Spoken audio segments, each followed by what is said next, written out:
আমরা যাচ্ছি এখন হ্যারামে।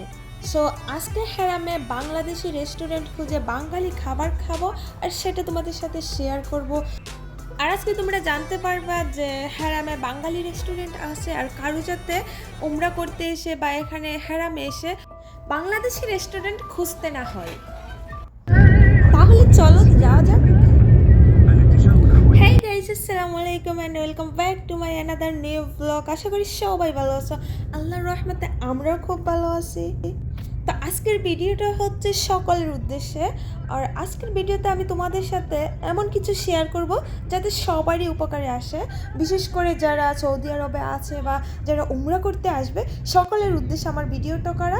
আশা করি সবাই কিছু না কিছু উপকৃত হবে, কারণ হচ্ছে যারা সৌদি আরবে আসে তারাও এই জায়গাটাই আসে, আর যারা উমরা করতে আসে তাদের কথা তো বলতেই হয় না। সো গাইস, আমার সাথে থাকো আর ভিডিওটা দেখতে থাকো। এই পর্যায়ে হচ্ছে আমরা একদম কাছাকাছি চলে এসেছি, গাড়ি থেকে নেমে এসেছি। সো আমরা সামনে দেখতে পাচ্ছেন ওয়াচ টাওয়ারটা দেখা যাচ্ছে, আর এদিকটি হচ্ছে গাড়ি পার্কিং করার রাস্তা। আর বিশেষ করে আমরা যে রুটটা দিয়ে যাচ্ছি ওই রুটটা দিয়ে আমাদের বাঙালি বলতে গেলে যারা উমরা করতে আসে, বিশেষ করে এই রুটটা দিয়ে সবার যাতায়াত। তো বলতে বলতে এই পর্যায়ে যে আমাদের সামনে একটা বাস, ওইটা হচ্ছে উমরা যারা করবে তারা হাজিরা এসেছে। সো এভাবেই প্রতিনিয়ত আসতে থাকে হ্যারামের ভিতরে হাজিরা। আমার কাছে হ্যারামে আসলে এত ভালো লাগে কি বলবো, বলে বোঝানোর মতো ভাষা নেই। আমি মনে করি প্রত্যেকটা মানুষের এই এই জায়গাটায় আসলে অনেকটা ভালো লাগে, কারণ এটা শান্তি লাগার মতো এমন একটা জায়গা। এই যে আমার সামনে একটা বাইয়া ট্রলি নিয়ে দাঁড়িয়ে আছে। তো যারা হচ্ছে গিয়ে হ্যারামে হোটেলে কাজ করে তাদের কাজ হচ্ছে যে হাজিরা আসলে বাস থেকে তাদের জিনিসপত্র নামানো, রুম পর্যন্ত পৌঁছে দেওয়া, রুমটা গুছিয়ে দেওয়া, রুমটা দেখিয়ে দেওয়া। তো আমি মনে করি এই জায়গাটা কাজ করা অনেকটা শান্তির ব্যাপার, ভাগ্যের ব্যাপার। সো হ্যারামে আসলে আমরা যে রুটটা দিয়ে ঢুকছি ওটা হচ্ছে ইব্রাহিম খলিল রুট। তো এই রুটটা দিয়ে ঢুকলে আমরা আরও বিশেষ কিছু জিনিস দেখতে পাই, তা হচ্ছে আমরা তো অনেক মানুষের সাথে পরিচিত হতে পারবো।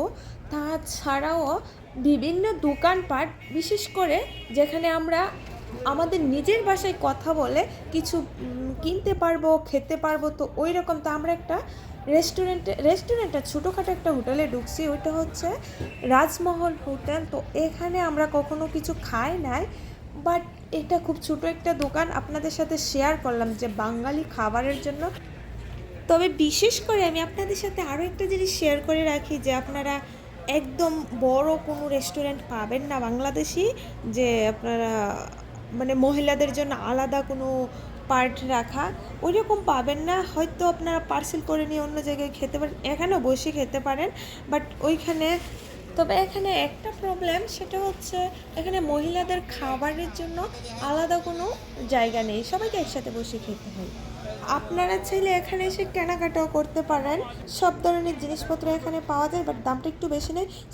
তো বন্ধুরা, আর দেরি নয়, চলুন আমাদের মেন জায়গায় যাওয়া যাক। তো এই যে চলে আসলাম বাংলাদেশি হোটেল, দস্তরখান বাংলাদেশি হোটেল। চলুন ভিতরে যাওয়া যাক। তো তাদের ভিতরের স্পেসটা আমি আপনাদেরকে দেখাচ্ছি। এখানে হচ্ছে সব সময় ভিড় থাকে, আর শুক্রবার হলে তো একটু বেশিই থাকে।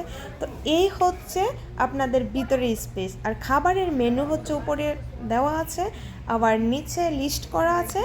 এখান থেকে হচ্ছে আপনারা যেটা শেষ হয়ে যাবে ওটার উপরে শিল দেওয়া থাকবে। তো বন্ধুরা, আজকে যেহেতু একটা খাবারের উপরও শিল নেই, তার মানে আমরা সব ধরনের খাবার পাচ্ছি। যেহেতু আজকে শুক্রবার, খাবারটা একটু বেশি বানানো হয়। তো বেশি কথা না বলে চলুন হোটেলের ম্যানেজারের কাছ থেকে আপনার ডিম পরোটা পাবেন, আর এমনি ছাগলের পায়া পাবেন, ডাল, সবজি, গরু, খাসি, মুরগি। ভর্তার আইটেম কখন পাওয়া যাবে? তার মধ্যে আপনার সবজি ভর্তা থাকবে। ভর্তাগুলো কখন পাওয়া যাবে, টাইমটা একটু বললে ভালো হতো। আর 12টা থেকে 3টা 4টা পর্যন্ত থাকবে। এই টাইমটাতে হচ্ছে ভর্তা পাওয়া আর যাবে। একটা শেষ হবে আর একটা বানাবে এইরকম। তো বন্ধুরা, তাদের মুখ থেকে শুনে নেন তাদের হোটেলের লোকেশনটা বা কোন জায়গায় পড়ছে। তো তাদের মুখ থেকে শুনুন। দস্তরখান, ইব্রাহিম খলিল রোড, দস্তরখান রেস্টুরেন্ট। তো ভাই, এখান থেকে কি পার্সেলও নেওয়া যায়? তাহলে শোনা যাক ওনার মুখ থেকেই। চিকেন পারবেন, পার্সেল নিয়ে যেতে পারবেন, দুইটাই আছে।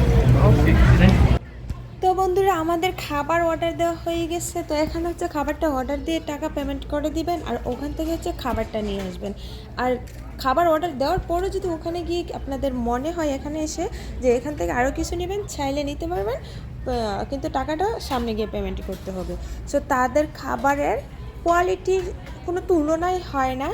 তো তাদের খাবারের মানগুলো খুব ভালো, কোয়ালিটিও খুব ভালো, খুব মানসম্মত খাবার। সো যে কোনো খাবার আপনারা পাবেন। বাট এখানে আমি কখনো কোয়েল পাখি দেখি নাই, বাট অন্য একটা রেস্টুরেন্টে আমরা যেখান থেকে সবসময় কোয়েল পাখি পাই। তো আমাদের পার্সেলগুলো উনি রেডি করে দিয়েছেন, আর খাবারের মেনুটা তো দেখলেন। আর এখানে হচ্ছে তাদের ভিতরে স্পেস। আমরা প্রায় রাত 11টা বাজে এখানে এসেছি। তো বন্ধুরা আমাদের পার্সেল নেওয়া শেষ। এই পর্যন্ত হচ্ছে আমরা বাসায় চলে যাচ্ছি। যাওয়ার পর তো যে আমার হাতে ব্যাগটা দেখতে পাচ্ছেন, বাংলাদেশি রেস্টুরেন্টের সাথেই একটা পাকিস্তানি রেস্টুরেন্ট আছে, ওখান থেকে আমরা হালিম নিয়ে এসেছি। সো আপনাদের সাথে কথা বলতে বলতে আমরা বাসায় চলে এসেছি, যেহেতু আমাদের বাসাটা খুব কাছে। তো এই পর্যায়ে হচ্ছে আমরা হালিমটা প্রথমেই বের করে নিচ্ছি। হালিম আর সাথে 2টা পরোটা দিয়েছে, হালিমের সাথে ফ্রি।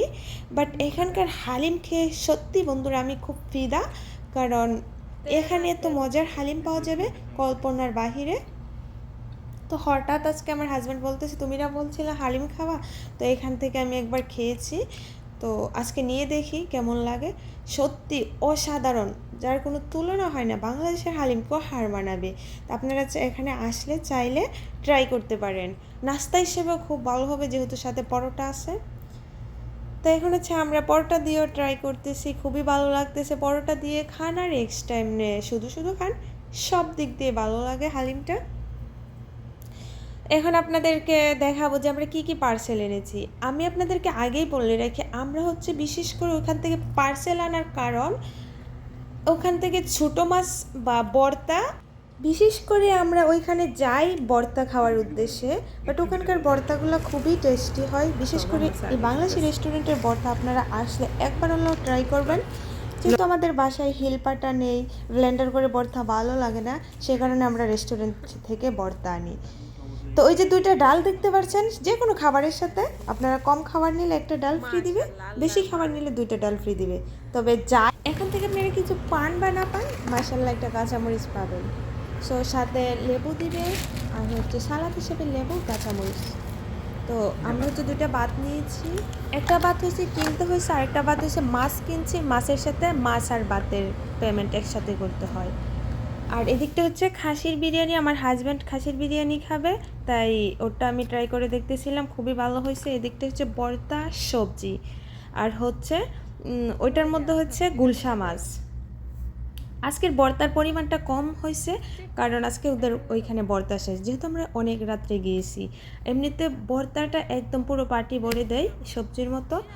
তো ওখানকার খাবারের রিভিউটা আমি এই কারণে দিতে পারছি, যেহেতু আমরা বেশিরভাগ সময় বাইরে খাই, আর এই মক্কার ভিতরে এমনিতে আর কোনো হোটেলে আপনারা ভালো খাবার পাবেন না। আর যদি আপনাদের জানা মতে থেকেও থাকে, যারা যারা আমার ভিডিওটা দেখতেছেন, অবশ্যই আমাকে কমেন্ট করে জানাবেন, তাহলে হচ্ছে আমরা নেক্সট টাইম ওইখানে গিয়ে ট্রাই করবো। আর যারা যারা এই মুহূর্তে আমার ভিডিওটা দেখতেছেন, আমার চ্যানেলটাকে এখনো সাবস্ক্রাইব করেন নাই, প্লিজ দয়া করে আমার চ্যানেলটাকে সাবস্ক্রাইব করে দিবেন এবং লাইক কমেন্ট শেয়ার করে আমার পাশে থাকবেন, আপনাদের পুরো মতামত জানাবেন। হেরামে এসে কাউকে যেন খাবারের কষ্ট না করতে হয়, সেজন্য আমার ভিডিওটা বেশি বেশি করে শেয়ার করবেন। আর একটা সাবস্ক্রাইব করলে তো কিছু হবে না, প্লিজ একটা সাবস্ক্রাইব করে দিবেন। সবাই ভালো থাকবেন, আল্লাহ হাফেজ।